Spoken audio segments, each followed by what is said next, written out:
This week on Dance of Joy, we talk about a certain Lady Gaga face, illicit workplace activities, and the aerodynamics of a human cannonball. All that and more as we watch Season 4, Episode 20 of our favorite 80s hit sitcom, Perfect Strangers.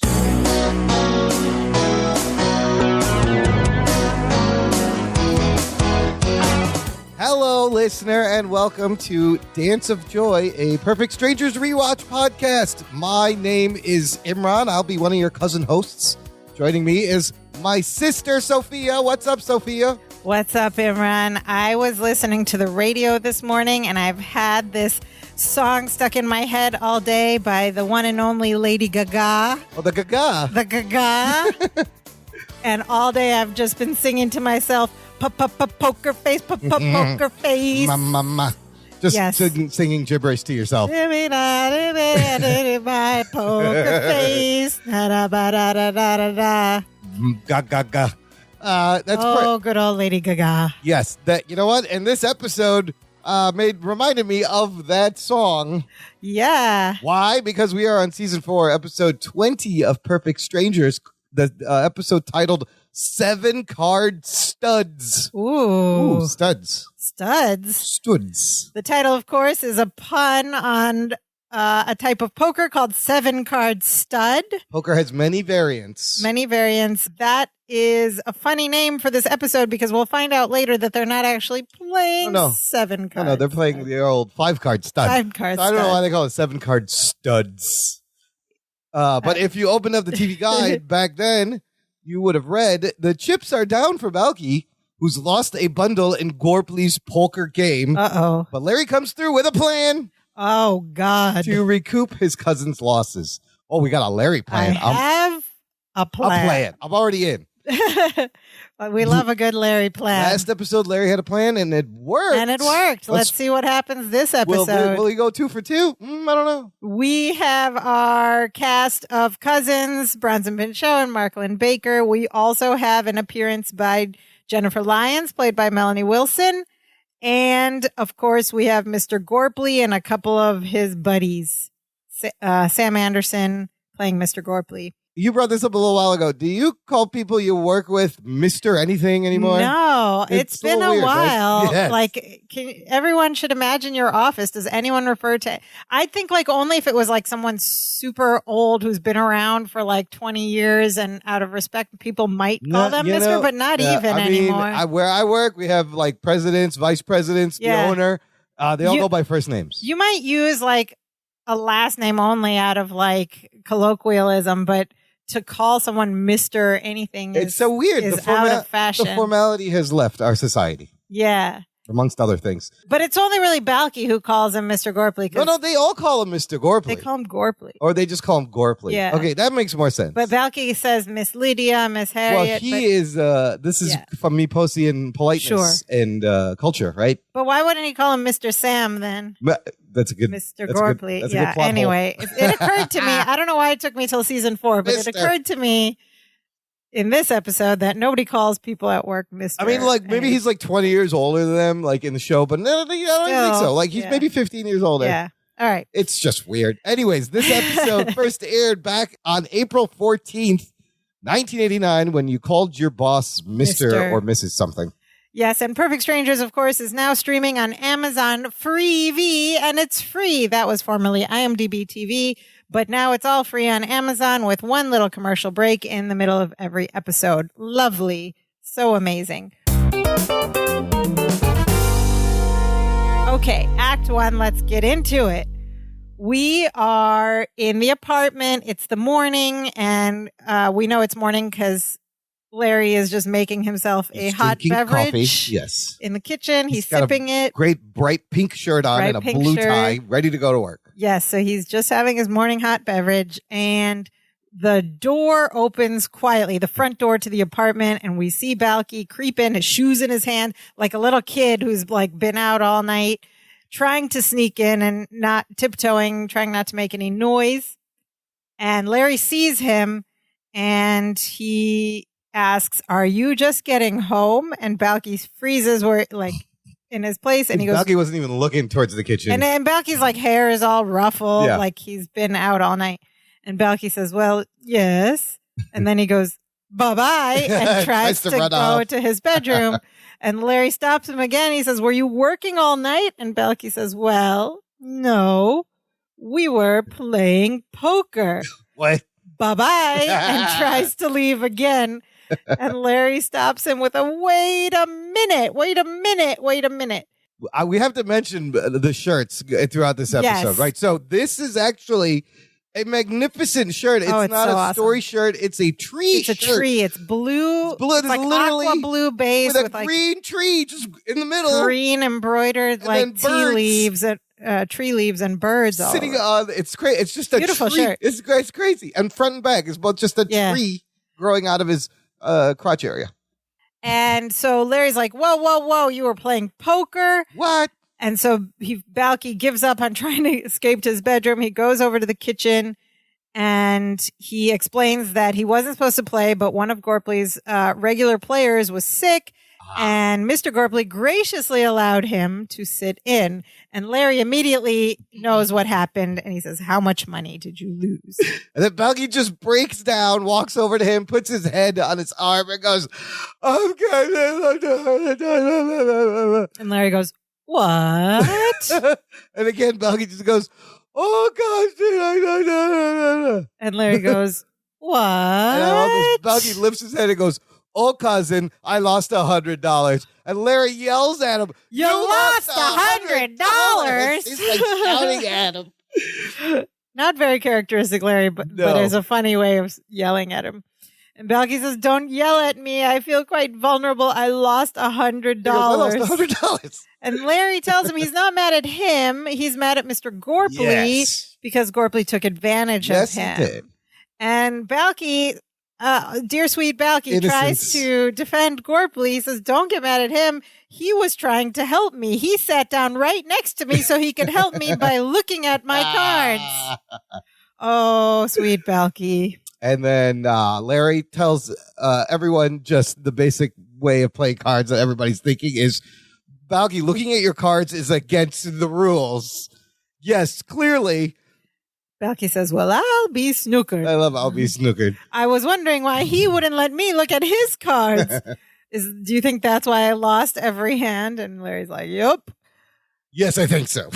And then Balky has an idea. He says, cousin, do you think if I go to Mr. Gorpley and ask him real nice, he'd give me my money back? And Larry says, Balky, you're dreaming. And here's a funny bit. Which is a saying in America. You're dreaming. You're dreaming. Yeah. Balky says, I am?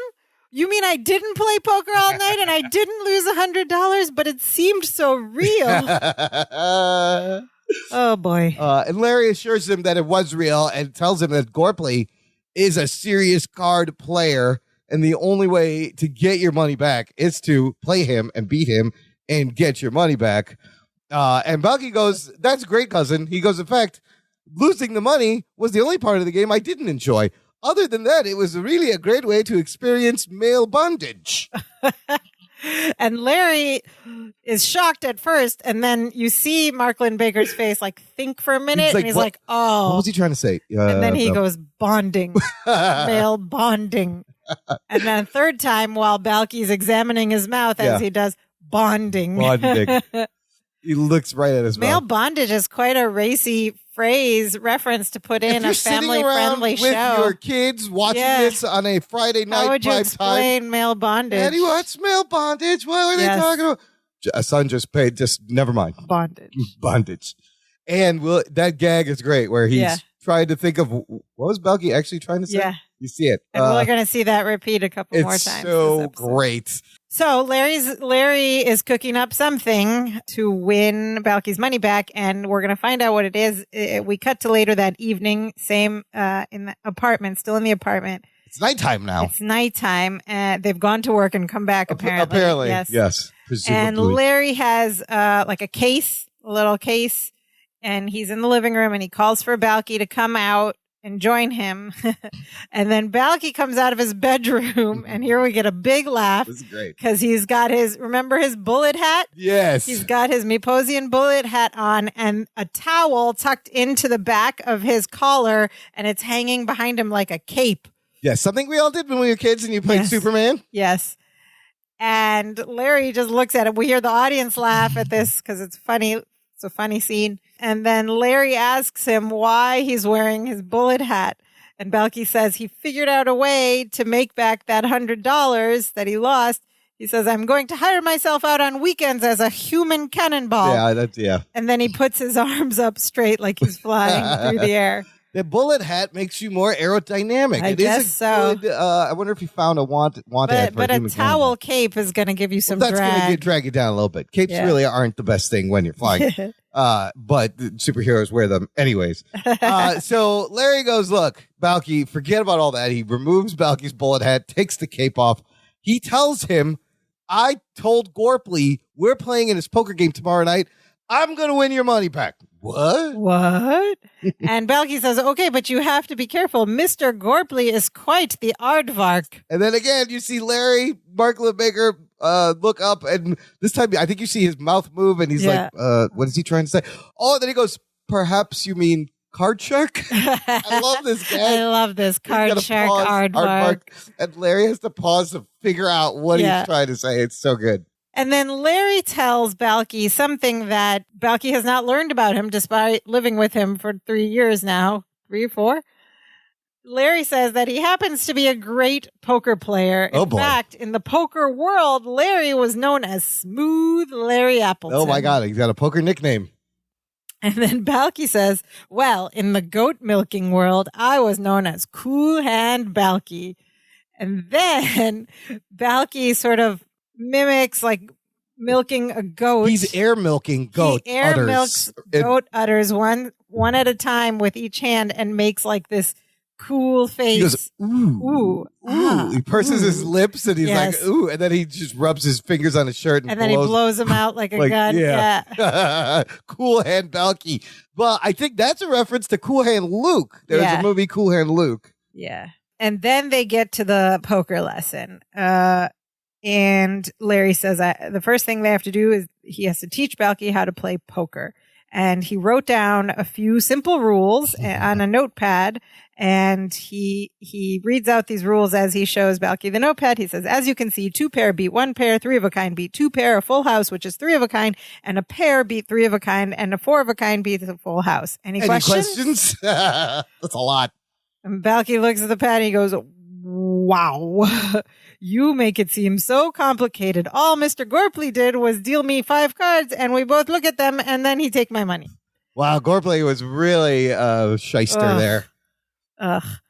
So they sit down and Larry brings out the cards and the chips and he's about to teach Balky a thing or two about poker. And he says, we're going to take Gorpley's money this time. And he deals out 5 cards each. And then he starts to explain, poker face, poker face. Mama.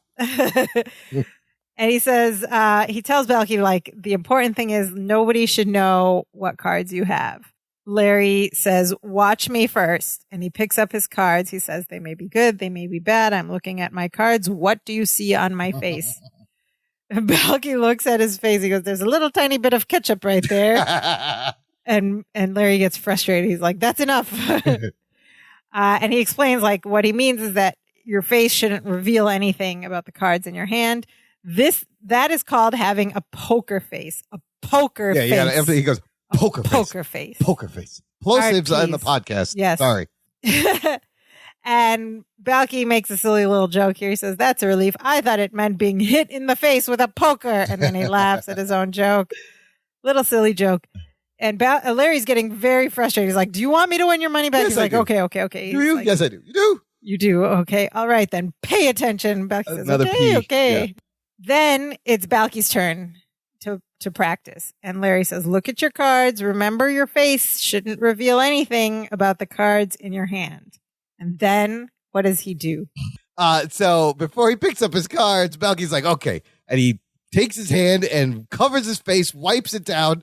And what's his version of an expressionless face is his mouth is open and his face just drops and it looks like he's catatonic. And it's the funniest thing. It's so funny. He looks like I don't even know how you describe it. He just looks like he's huffed some paint or something. Yeah. And he's just like, So then he slowly picks up his cards. He looks at them. He looks over at Larry and he smiles real quick and then he brings the face back down. He's like, oh. And then he's looking at his cards with this just fallen expression. He's looking at the pad of paper, looking at his cards, and he starts to get excited. And then he comes back and goes back to the expressionless face. He does this several times. He looks back. He checks the pad again. And then he goes, oh, and he gets really excited. He's like, oh, and he's going to remember. And then Balky finally, third time, looks at the pad. And this time his eyes open real wide and he starts, and his mouth gets bigger and he starts making these noises. He's just going, And then Larry goes, good hand. And Balky's like, how did you know? It's so funny. The faces he was making in this whole scene was amazing. Yeah. And right in Mark Lynn-Baker's face, who does not crack. Yeah, Mark Lynn-Baker holds such a solid, stern look the whole time. And Bronson Pinchot is trying to make him laugh. Yeah, I think. And Bronson Pinchot's also trying not to laugh himself. Dude, MLB, amazing focus. So funny. Focus. We were cracking up watching this, and Larry I was like, how is he not laughing sitting right in front of him? Straight face. It's so good. And especially like in these multicam shows, the actors are really close to each other. So in real life, his face would have been right there. The camera makes it look like you're a little bit farther. But when because I've done student films where you've done the 2-shot where you step into the person. Yeah. In the scene, it looks like there's a huge gap. You're like, but really I was close. right on top of the person in the camera angle wide. It's weird. It's so weird. To keep a straight face that close to him is really remarkable. So now Larry is just completely frustrated, and he's like, I'm not going to take you up your whole night. I'm not going to teach you how to play poker. And Buggy begs him to please teach him. And then Larry gets really intense. He goes, all right, I'll teach you later, but first we are now going over the plan. Balky says, there's a plan? Larry goes, yes. And Balky says, oh, golly. There goes all the fun, Balky There goes all the fun. But Larry is like super into it now, right? He's super intense. He goes, tomorrow night we play Gorpley. First, we're going to lose a few hands on purpose so he'll think I'm a beginner. Then I'll suggest that we pool our money and I play for the both of us. When he agrees to that, just leave everything to me and I'll win your money back. That's the plan. There we have the Larry plan. And Balky says, but are you sure you can beat Mr. Gorpley? And Larry says, I am smooth Larry Appleton. I can beat anybody. There is magic in these hands. And then he does like a fancy deck shuffle, but the cards fly all over the place. Instead of landing in his hand, they go flying, and then he has one card and he holds it up in defiance. It's really funny. I don't know if that was on purpose or that was ad-libbed. I could see that maybe it was ad-libbed or maybe it was on purpose. But it's telling you that really like funny. Maybe he doesn't know what he's doing. It's a neat little trick for the audience because we're like, wait, is he Smooth Larry Appleton or does he think he's Smooth Larry Appleton? Great. Yeah. What's coming? We don't know. All right, so we cut to the next night, and here's a funny thing. Where does Gorpley hold his poker games? I don't know. I would figure like in his apartment or incorrect. Maybe in his garage. Incorrect. Oh, I give up. Where? Maybe in the basement of the Chicago Chronicle, the workplace. Yeah, it's weird. It's nighttime, and Balky and Larry arrive at the Chicago Chronicle, and there's a whole green felt poker table set up in the middle. Guys are there. There's beers. How is this? They're drinking. How is this allowed? How's the building open? What is going on here? Well, it's a newspaper. Actually, people should be working down there. It's a newspaper, night shift. They would be putting out the early edition. Right, exactly. But there's nobody else around. It's dark. Yeah. It's a shady poker game in the basement of the Chicago Chronicle. Who knows? It was the 80s. I don't know how people did things. Larry could have wrote a scoop on this story. This would have been a huge scandal. Gambling in the office, He really wanted to get Gorpley, but that doesn't happen. Okay. So they're at the table. It's Gorpley, Balky, Larry, and two other dudes. Andre and Walt. And they're in the middle of a poker game. It's Balky's deal. He deals everything. They're playing this hand. Everybody folds, and it comes down to Balky. And Gorpley says, up to you. Bartakamus, are you in? And Balky looks at his cards, and he goes, whoa. Am I in? And Larry goes, Balky. And Balky goes, I got nothing. And he folds. And then Gorpley's like, how about you, Appleton? And Larry goes, I'm in. And he goes, read them and weep. A pair of threes. All he had was a pair of threes. They're acting all innocent. And Gorpley's like, oh, tough hand. Pair of sixes.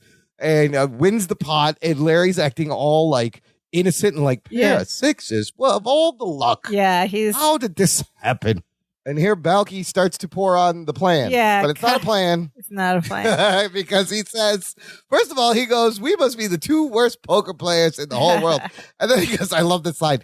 In fact, I doubt if in the whole history of card playing, there haven't been two more rank-smelling amateurs. Rank-smelling amateurs. Love They're it. smelly, bad poker players. It's so They're funny. so bad they smell. And then Larry says, oh, say, I have an idea. Oh, you do, Balky says. Well, yes, I do. Well, I didn't plan on this, but what if Balky and I pool our money so that just one of us plays? And then if we raise the stakes, we might have a better chance of winning our money back. Balky goes, cousin, that's a great plan, even though it's not a plan, but something you just now thought of. And he's also speaking as if he's reciting a memorized script, right? Like the cadence is funny. And Gorpley is a little incredulous. He's like, you want to raise the stakes? And Larry says, if it's okay with you. And then Walt, one of the other guys, appeals to Gorpley to take it easy on them, saying these guys are just beginners. It doesn't seem fair. And Gorpley says, you want fair? Go coach Little League. And Gorpley's a hardcore poker player here. Okay, so Gorpley's like, cool, whatever you want, no limit. Which one of you is going to play? And then we have this old gag that we haven't seen in a little while, but Larry and Balky like start talking at the same time at rapid pace, being like, well, I can put the card here and this and that. And then they stop at the same time. They look at Gorpley and they say, what was the question? And Gorpley's just like, which one he's going to play? And then they both go, oh, he will. I will. So they point at Larry. Larry's going to play. And Balky goes, we just decided that Cousin Larry is going to play, even though that wasn't a plan, but something we now just thought of. And it's amazing that Gorpley doesn't pick up on anything. No, he doesn't get any of this. Balky is being very obvious here. Larry turns into confident poker player. Larry says, suddenly. what do you say we play some real poker? He shuffles the card smoothly, like a cool poker shuffle. He doesn't drop any of the cards this time. No, he does the trick where he throws the cards from one hand to the other. And that he did earlier. Yeah. And this time it actually works and perfectly lands neatly, and it's very impressive looking. And then he looks at Balky and does a little eyebrow raise. I think he surprised himself. He's like, oh, look, I caught it that time. Or it's like, here we go, Balky. Maybe Larry does know what he's doing. Maybe. Because then we fade to black and it's the end of Act 1. What's going to happen? Listener, join the Facebook group and let us know what you think's going to happen. You've seen this. Or join the conversation. We post episode threads for every episode before we record them, so you can watch and you can leave your comments and thoughts, and we will use them in the show. Boom, just like that, you're part of the show. And you're going to meet a lot of other hardcore Perfect Strangers fans. Yes. People like us that pick apart every little detail and get excited when Dimitri's in the background. Yes. It's the best place to hang out and geek out about Perfect Strangers. The link is in the show description. Come and join us. All are welcome. All right, now we're at Act 2, and we are still in this poker game, but it's been a while. How do we know it's been a while? Yes, well, Larry's all disheveled, and his shirt is open, and his tie is loose. Balky is grasping his hair in all frustration. over the place. How long have they been playing poker? How many hands? What time is it? Jeez, why is the building open and there's no security guard? What is going on here? I don't. Yeah, where's the security guard? Remember that guy? Yeah, Jimmy. Jimmy, yeah. You'd think he'd be playing with them. Oh, yeah. But then he wouldn't be doing his job, would he? That's true. That's a Jimmy thing to do, really. Yeah. Typical Jimmy. Typical Jimmy playing poker with the guys. Okay, so it's been some time. They've been playing for a while. Larry's looking disheveled. Balky's looking disheveled. The stakes are higher. It's a little more intense now. And we hear Gorpley say, I'll see your 5 and raise your 20. Andre folds. Walt folds. And then Balky goes, fold, cousin. And Larry says, Balky. And Balky goes, fold, spindle, mutilate. Just don't lose any more of our money. Somebody's been reading the thesaurus. Yes. For Balky. Balky's like really frustrated. Don't lose any more of our money. Larry says, I'm trying to play poker. And he turns to Gorpley and he says, I'll see your 20 and raise you another 20. Jeez. Gorpley tosses in his chips and he goes, okay. And he says, I call. What do you got? And Larry throws down his hand and says, 3 jacks, beat him. But Gorpley's not phased. He just says, okay. And he drops his cards, 3 kings. And then he does his big, dumb, Gorpley, smug smile, which Yeah. he does a lot throughout this whole And thing. he takes all the money. And Balky's finally had it. He goes, cousin, I got to talk to you privately. And he pulls Larry away to the aside area where, nobody hears what they're saying, Of even course. though they're right there. The television aside area. They will use this aside in a different fashion coming up Yes. shortly, which is very interesting. But at this point, they're far enough that nobody hears what they're saying. And what they're saying is Balky freaking out and telling cousin Larry, remember that plan where you're smooth Larry Appleton? You're supposed to win my money back? He goes, I can't help notice we're down to our last $20. Now, when does the smooth plan kick in? And Larry's like a little bit stressed, but he says, everything's working perfectly. Gorpley thinks he's winning. And Balky says, well, what a coincidence. I think he's winning too. And Larry assures him that he is in total control of the situation. And then he tells Balky to give him the rest of his money. And Balky says, I don't think so. He says, I keep giving you money and you keep giving it to Mr. Gorpley. I could do that. And Larry assures him that his money is safe with him. And he says, now hand it over. And Balky says, cousin, this is my last $20. It's my mad money. If you lose it, I'm going to be real mad. We've heard mad money from Balky before. This is only the second time he has referenced his mad money. I believe the checks episode way back in season 1. Okay. He talked about the mad, which is where he got him to open the checking account. But back then we weren't sure what he meant. Yeah. This at least gives it a little context. Yeah. Like, it's funny, but that's not what mad money is for. Yeah. But he will be mad. But finally, Larry snatches it out of his hand. He's like, okay, I'm in. They head back to the table.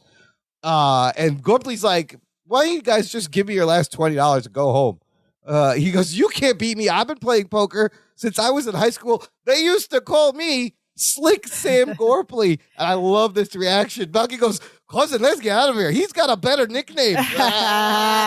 Slick Sam Gorpley versus Smooth Larry Appleton. Jinx. And Larry says, Balky, I can take him. I can do it. Why don't you go see a movie?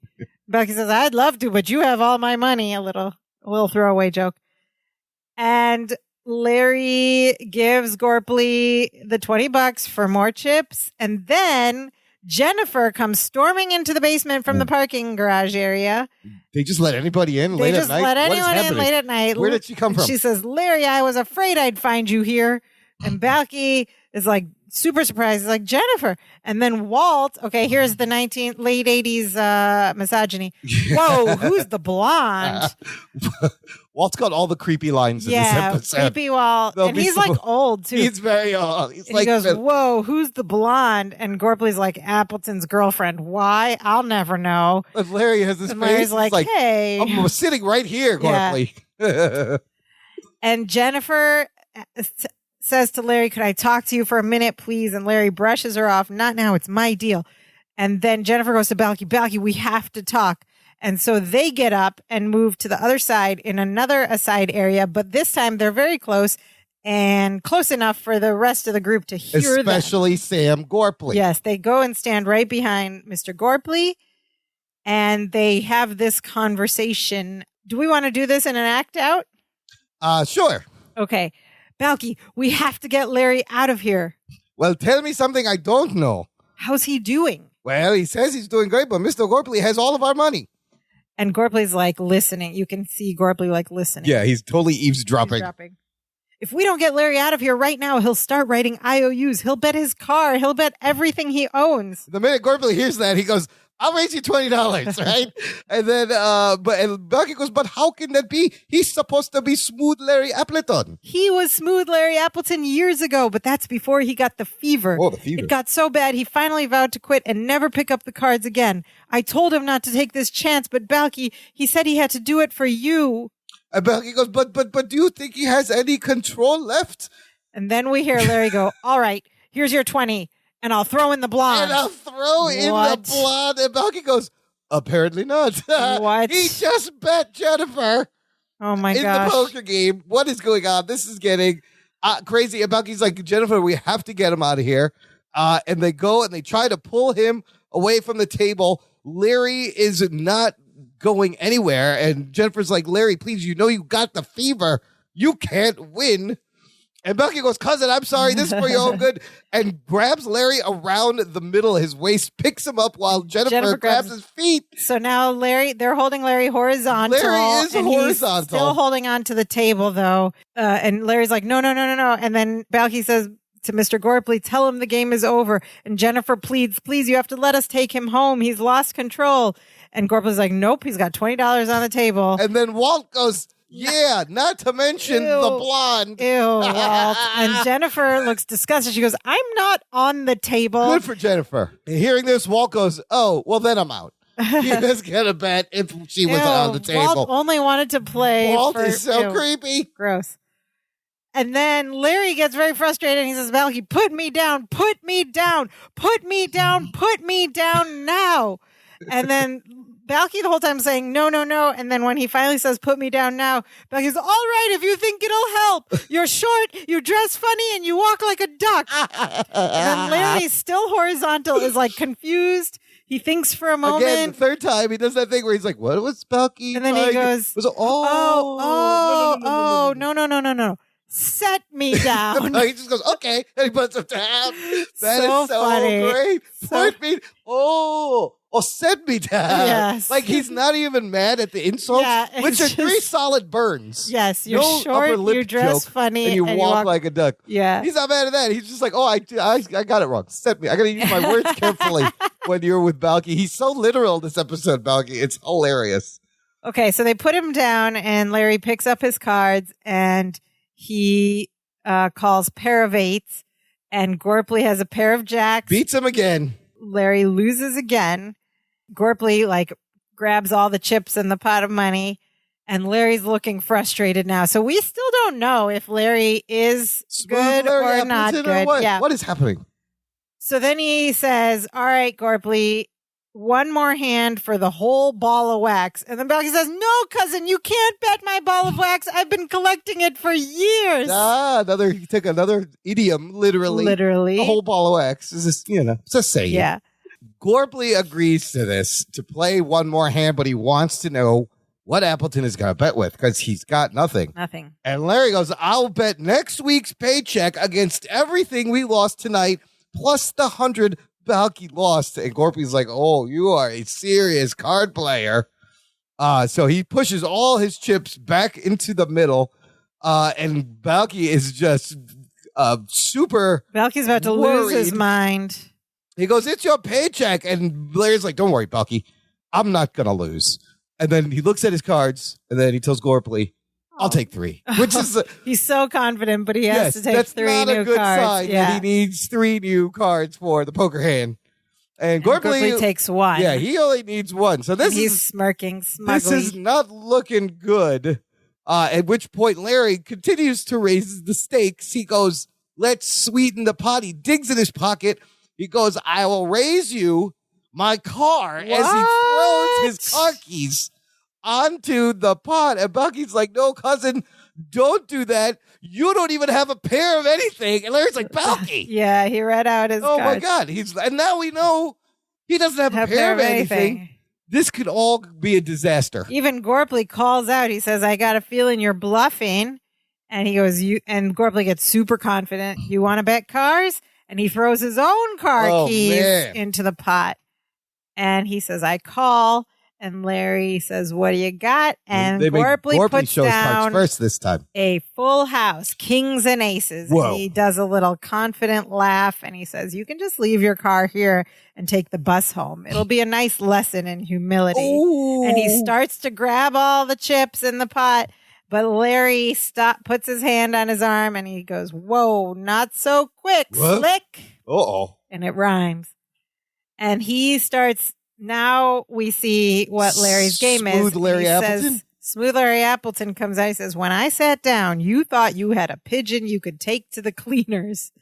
Also, this is a mixing of metaphors, right? Like, take to the cleaners is one thing, and pigeon is something else. But we're not the only ones confused by these metaphors, because Balky says, cousin, cut through the metaphors. I don't know what you're talking about, and I'm dying to know if we've won or lost. And Larry, in a quick, serious voice, in an aside to Balky, goes, he thought I didn't know how to play and that he could take everything I had. Oh. That's the pigeon, didn't know how to play, and take to the cleaners. That works. That's proper. Yeah. He used that right. And Balky says, oh. And then Larry turns back to Smooth Larry Appleton to Gorpley and says, then when you overheard Jennifer say that I was out of control, you thought it was Christmas. And Balky goes, cousin. And then he goes, he thought he could take all our money. Oh, okay.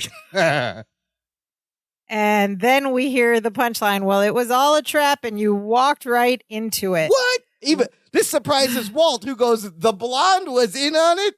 And Jennifer goes, I have a name. Ugh, and creepy Walt goes, do you have a phone number? And at this point, even Gorpley's had too much. He says, Walt, shut up. And Larry says, Smooth Larry says, Balky's right. I don't have a pair of anything. I got a straight flush. Oh, what a move. He throws down his hands and he says, you lose, Gorpley. And Balky and Jennifer hug in happiness and joy. And Larry rakes in the whole pot and he picks out the car keys. And I love how Gorpley says this. He goes, I can't believe I lost my car. Yeah. And Larry's got 2 sets of car keys in his hands and he stands up and he says, well, I don't want your car. I just came to win back what Balky lost. And he tosses a set of keys to Gorpley. And Balky says, nice gesture, cousin, but those are your car keys. That's a good joke. That's a good predictable joke, though. And we fade out and we cut to the next scene, which is back at the apartment. Must be like morning now. I don't know. Or early, late at night. Who knows what time it is? When did he sleep? They're on the couch. And Balky is thinking about the whole event, and he says... Well, Balky's wearing a story shirt in the second half, by the way. Oh, yeah. This whole time he's in a different story shirt. It's quite remarkable. It's black and white. Animals. It kind of has like a scene of a Meepo's village. Yeah, or like a farm or something. Yeah. A woman like hoeing something. So he's thinking about this whole event, and he's realizing some things, and he says, cousin, you mean to tell me that Jennifer knew you were pretending to be out of control the whole time? Yes, she did. And Larry's like, yep. And he says, why didn't you tell me what you were going to do? I was really worried. I spent the whole evening on an emotional roller derby. I love that. I love that mix up. Of course, he meant emotional roller coaster. But you ever watch roller derby? Women's roller derby? Very emotional. Oh my God. It's emotional and it's fun. So it kind of works here. Yeah. And Larry explains that he had no choice because he knew that Balky wouldn't be able to keep the secret. And he says, you're just not a devious person. To which Balky takes this as a criticism. He says, well, I'm sorry. We all have our shortcomings. And Larry's like, no, that's a good thing in life. And then he gives him his $100 in cash. And Balky thanks him for winning his money back. And Larry says, you would have done the same for me. And then Balky says, this has been quite a week. Mr. Gorpley fooled me. You fooled me. Jennifer fooled me. I'm beginning to think I'm easily fooled. And there's no lesson time here. No lesson really, at just all. like a realization. Yeah. And just the fact that the second week in a row, one of Larry's plans has worked to save Balky. That's true. That's crazy. Balky's realizing I'm easily fooled. And Which Larry's like, no, Balky, goes, you're not easily fooled. And he's like, really? Okay. And then Larry does this old gag where he goes, then we hear not lesson time music, but that sort of old timey, like, how did we describe this before? It's like a clarinet, playing like the lead instrument. Playful music. It's like goofy music. Yeah, we've heard it before in other episodes. But we hear that goofy it's play music. It's different than lesson time music. Yeah, not lesson time music. It's more playful. Yes.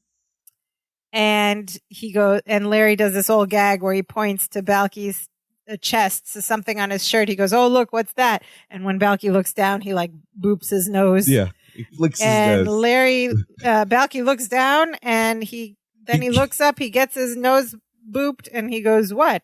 I don't see anything. What's what? He goes, what's what? And then Larry does it a second time. What's that? And Balky looks down and Larry gets his nose again. And then Balky looks up, he goes, what's what?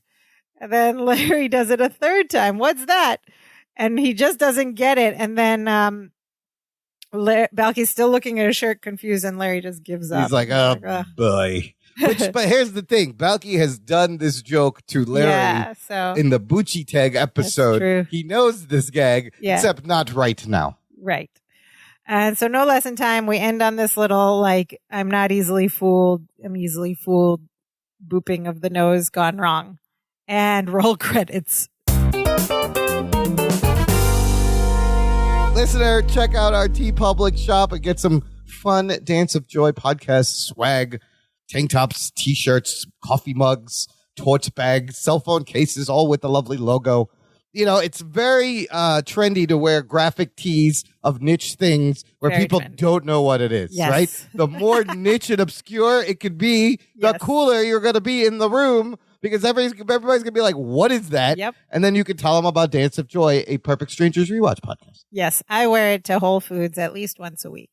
Oh, that's great. Those uppity Whole Foods customers need to be turned on to the show. Visit danceofjoypod.com/shop and you can be cool like my sister in the Whole Foods. Imagine you run into somebody else at Whole Foods wearing the Dance of Joy t-shirt. And if you're ever in a pinch, you could bet it in a poker game. The Toss shirt in up your back. Yes, toss in your Dance of Joy this swag. niche graphic tee that's slightly worn. Exactly. I'm in. Okay, what do we think of this episode?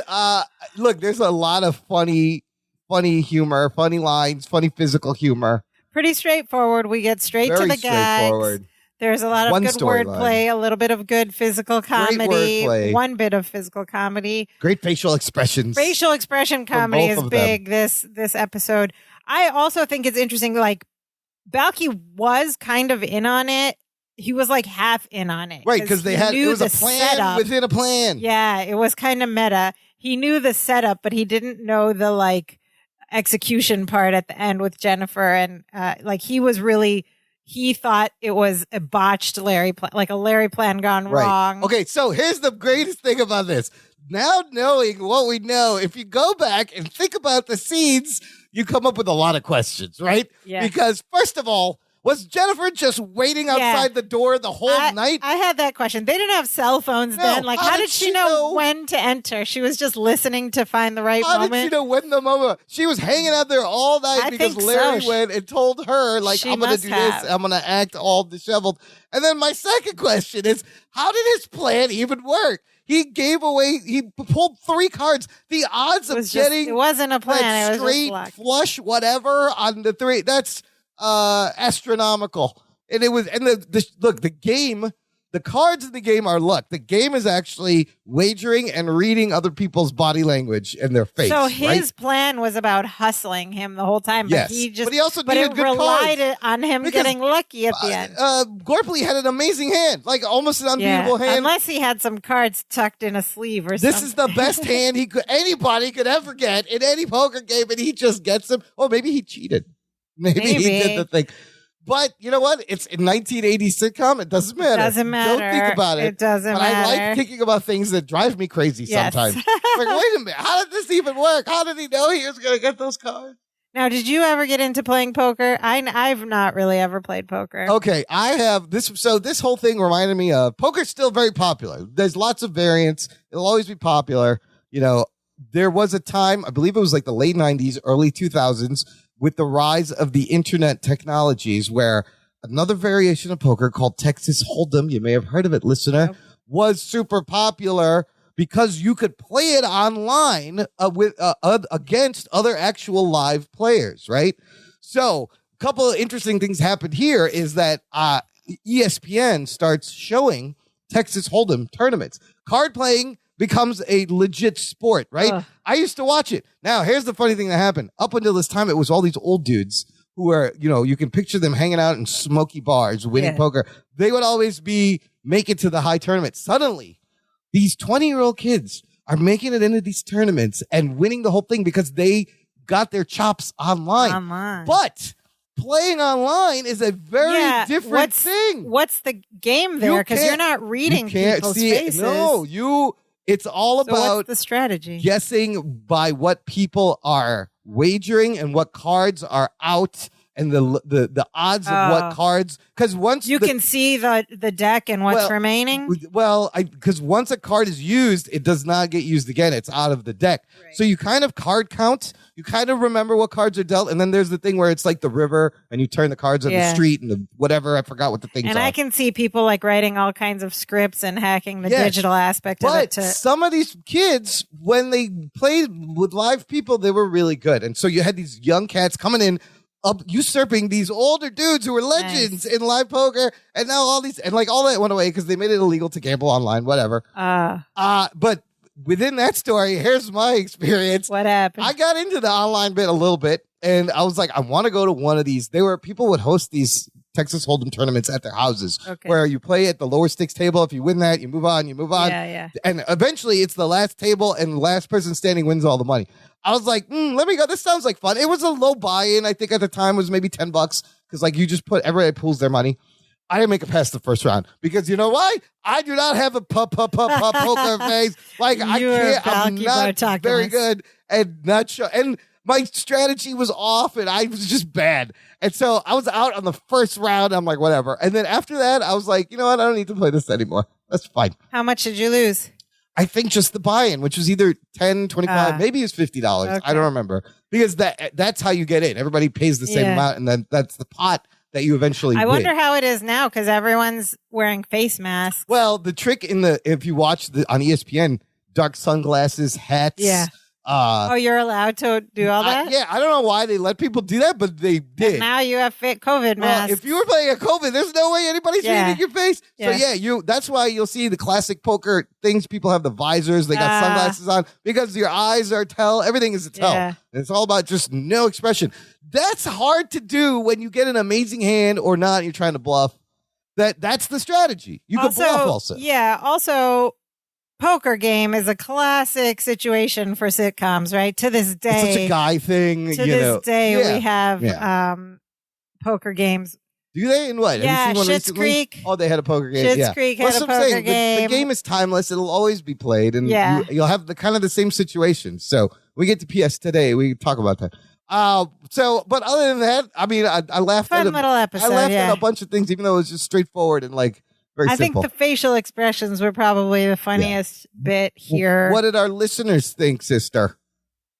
Our listeners always have some good thoughts. So first off, we have cousin Laura Fu, who writes, I love all the silly wordplay in this episode. They just keep coming. This one was just plain all around fun to watch. I thought it was funny that this time when they stepped away for a private conversation, but really just took a half step to the side, it was because they really did want to be overheard. So good point. In TV sitcom land, a half step will determine whether the other people in the room can hear you or not. Like if you just step a little bit closer, they can hear you. One step over that way, nobody can hear Nobody can hear you. You're out. Or maybe they can, and they're pretending like they don't. You ever do that when somebody steps aside and you can hear them, and you're like, "Well, I'm just supposed to pretend I'm not hearing this." So, if this was a TV show, I'm just gonna pretend I don't hear this.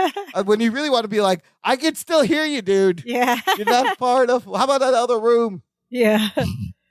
It's a classic. It's a classic sitcom gag trope.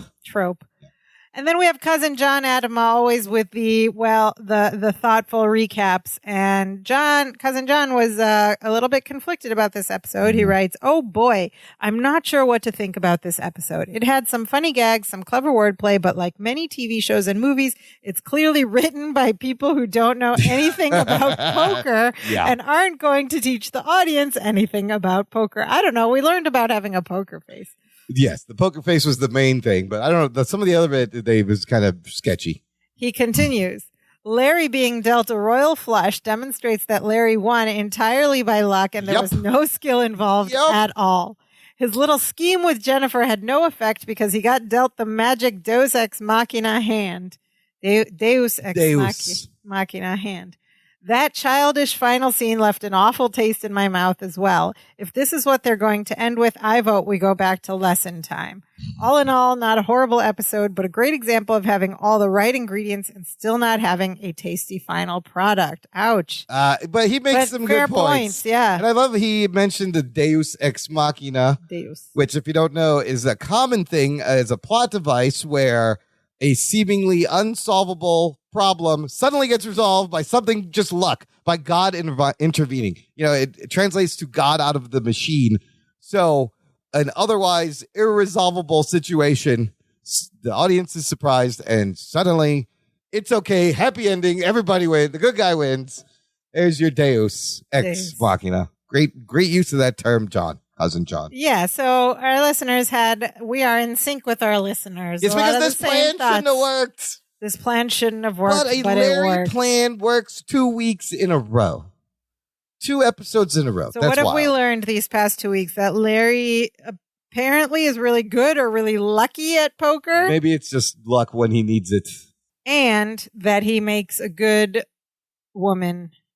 Yes, drag. He looks great in drag.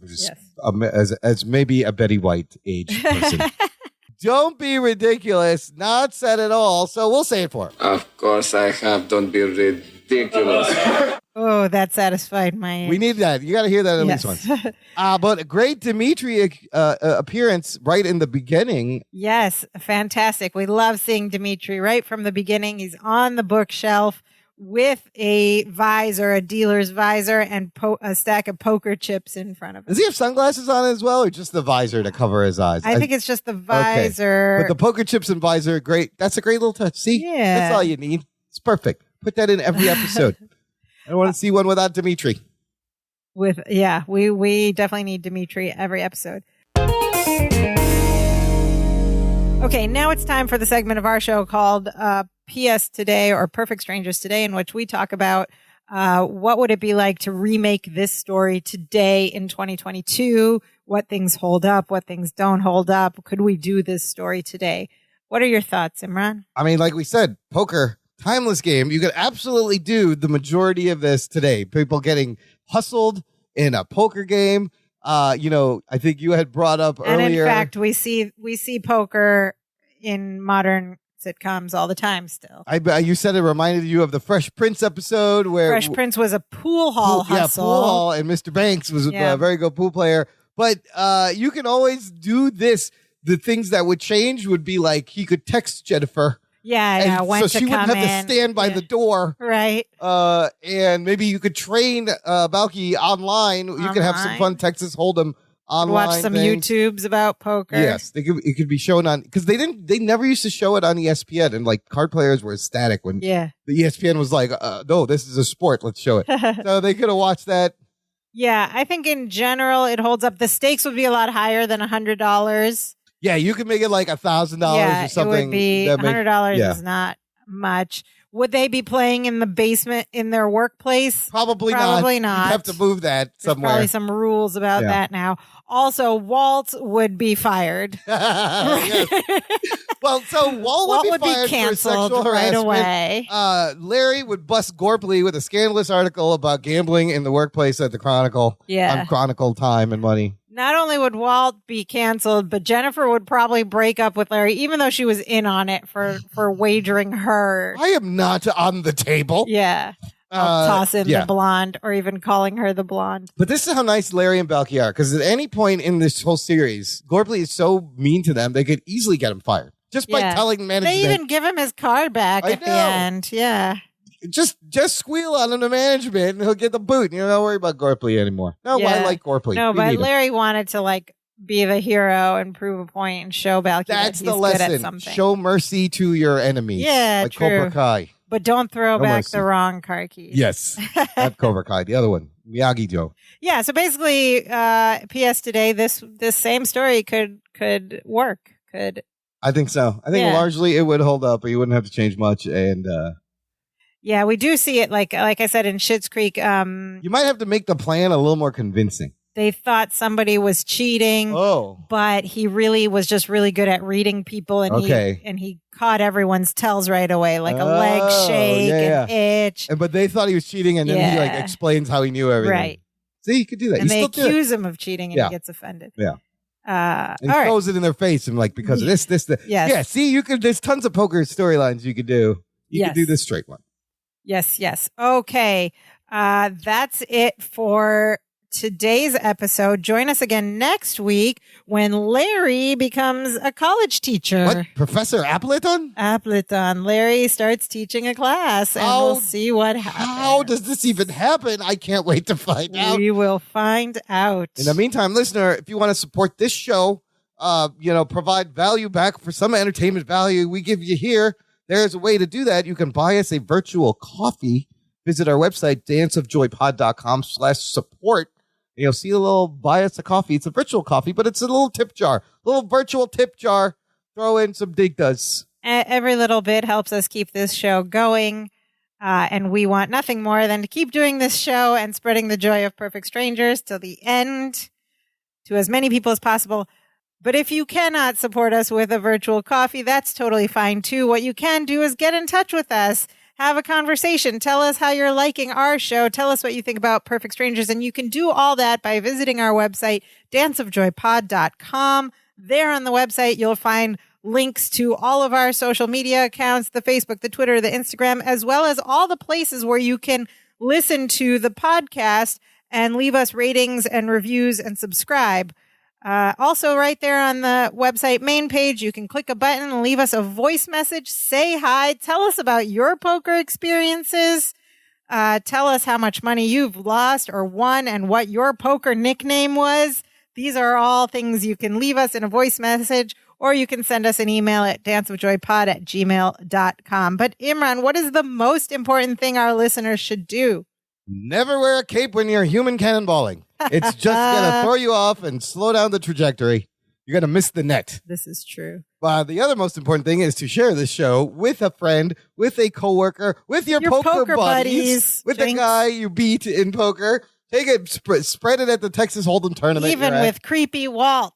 Share the show with Creepy Walt. With the creepy Waltz in your life. We would appreciate it. Yes. We just want to let everyone know about Dance of Joy and, of course, about Perfect Strangers. So tell your friends. Word of mouth is like the best way to spread podcasts. That's just true. like a book or a magazine or a record. How do you find out about them? Your friends tell you. Tell your friends. Tell your friends, and we will be so happy. Now we are so happy we do the dance of joy. Die, die, die, die, die, die, die, die, die. Hey, hey, hey, hey, hey, hey, hey.